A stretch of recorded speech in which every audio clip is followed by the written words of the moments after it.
ఒక చిన్న గ్రామంలో నలుగురు మంచి స్నేహితులు ఉండేవారు. వారి పేర్లు రఘు, సుమన్, మహేందర్, మహేష్. నలుగురు కలిసి ఒక వ్యాపారం ప్రారంభించాలనుకున్నారు.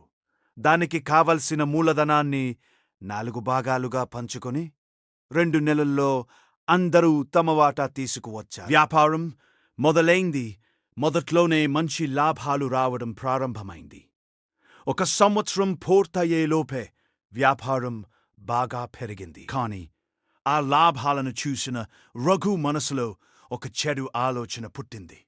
ఈ మొత్తం డబ్బు నాకే వస్తే ఎలా ఉంటుంది అని అలా నమ్మకద్రోహం చేయాలని నిర్ణయించుకున్నాడు.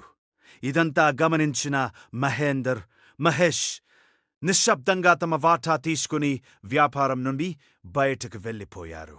కాని అమాయకుడైన సుమన్కు ఏమీ తెలియదు. అతను రఘుని పూర్తిగా నమ్ముతూ వ్యాపారం కొనసాగించాడు. ఒకరోజు రఘు అకస్మాత్తుగా కనిపించకుండా పోయాడు. ఫోన్ లిఫ్ట్ చేయలేదు. ఇంట్లో కూడా లేడు. అప్పుడు సుమన్కు నిజం అర్థమైంది. నేను మోసపోయాను.